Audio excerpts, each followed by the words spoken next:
Dracula by Bram Stoker. Chapter 3. Jonathan Harker's Journal continued. When I found that I was a prisoner, a sort of wild feeling came over me. I rushed up and down the stairs, trying every door and peering out of every window I could find. But after a little, the conviction of my helplessness overpowered all other feelings. When I look back after a few hours, I think I must have been mad for the time, for I behaved much as a rat does in a trap. When, however, the conviction had come to me that I was helpless, I sat down quietly as I have ever done anything in my life, and began to think over what was best to be done. I am thinking still, and as yet have come to no definite conclusion. Of one thing only am I certain, that it is no use making my ideas known to the Count. He knows well that I am imprisoned, and as he has done it himself, and has doubtless his own motives for it, he would only deceive me if I trusted him fully with the facts. So far as I can see, my only plan will be to keep my knowledge and my fears to myself and my eyes open.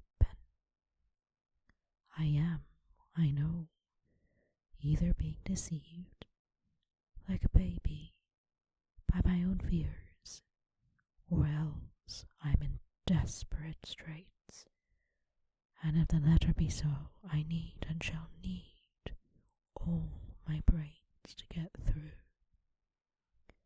I had hardly come to this conclusion when I heard the great door below shut, and knew that the Count had returned. He did not come at once into the library, so I went cautiously to my own room and found him making the bed. This was odd, but only confirmed what I had all along thought, that there were no servants in the house. When later I saw him through the chink of the hinges of the door, laying the table in the dining room, I was assured of it, for if he does himself all these menial offices, surely it is proof that there is no one else to do them. This gave me a fright, for if there is no one else in the castle, it must have been the Count himself, who was the driver of the coach that brought me here. This is a terrible thought, for if so, what does it mean that he could control the wolves as he did, by only holding up his hand in silence? How is it that all the people at Bistritz and all the coach had some terrible fear for me? What meant the giving of the crucifix, of the garlic, of the wild rose, of the mountain ash? Bless that good woman who hung the crucifix round my neck, for it is a comfort and a strength to me whenever I touch it. It is odd that a thing which I have been taught to regard with disfavor and as idolatrous should in a time of loneliness and trouble be of help. Is it that there is something in the essence of the thing itself, or that it is a medium, a tangible help in conveying memories of sympathy and comfort? Sometime, if it may be, I must examine this matter and try to make up my mind about it. In the meantime, I must find out all I can about Count Dracula, as it may help me to understand. Tonight, he may talk of himself if I turn the conversation that way. I must be very careful, however, not to awake his suspicion. Midnight. I have had a long talk with the Count. I asked him a few questions on Transylvania history, and he warmed up to the subject wonderfully. In his speaking of things and people, and especially of battles, he spoke as if he had been present at them all. This he afterwards explained by saying that to a boyar, the pride of his house and name is his own pride, that their glory is his glory, that their fate is his fate. Whenever he spoke of his house, he always said we, and spoke almost in the plural like a king speaking. I wish I could put down all he said exactly as he said it, for to me it was most fascinating. It seemed to have in it a whole history of the country. He grew excited as he spoke, and walked about the room, pulling his great white moustache, and grasping anything on which he laid his hands as though he would crush it by main strength. One thing he said, which I shall put down as nearly as I can, for it tells in its way the story of his race. We, the Zekiles, have a right to be proud, for in our vein flows the blood of many brave races who fought as the lion fights for lordship.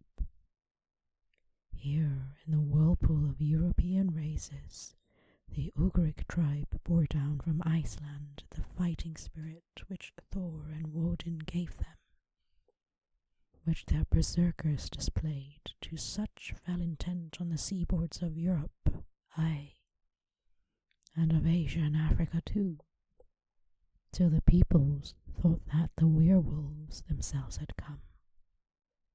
Here, too, when they came, they found the Huns, whose warlike fury had swept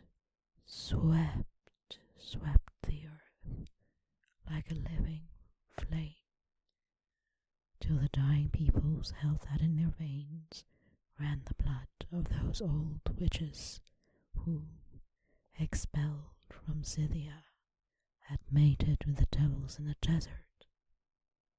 Fools, what devil or what wit was ever so great as Attila, whose blood is in these veins? He held up his arms. Is it a wonder that we were a conquering race, that we were proud, that when the Magyar, the Lombard, the Avar, the Bulgar, or the Turk poured his thousands on our frontiers, we drove them back?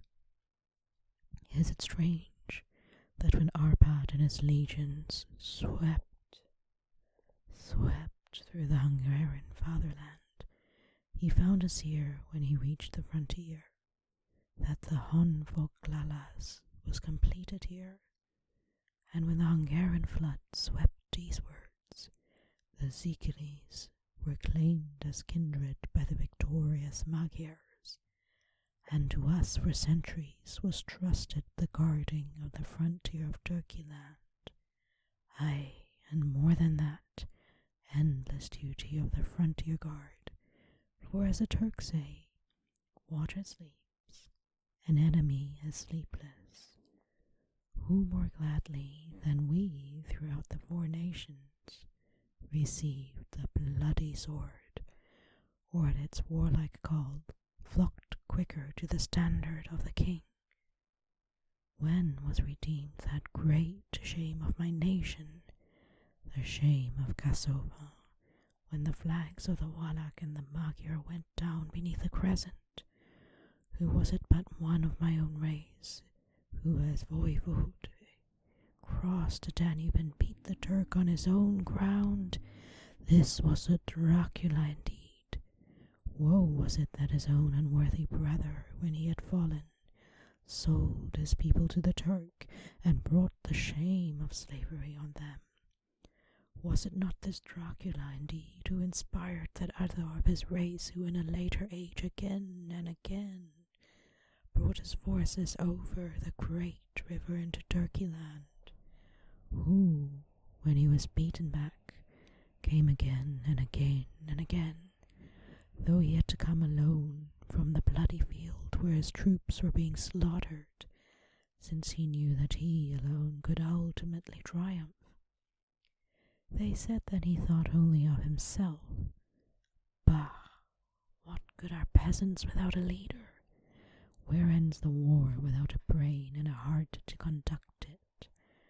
Again, when, after the Battle of Mohacs, we threw off the Hungarian yoke, we of the Dracula blood were amongst their leaders, for our spirit would not brook that we were not free. Ah, young sir, the Zikiles and the Dracula, as their heart's blood, their brains, and their swords, can boast a record that mushroom groves like the Habsburgs and the Romanovs can never reach. The warlike days are over. Blood is too precious a thing in these days of dishonorable peace, and the glories of the great races are as a tale that is told. It was by this time close in morning, and we went to bed. Mem, this diary seems horribly like the beginning of Arabian Nights, for everything has to break off at cockcrow, or like the ghost of Hamlet's father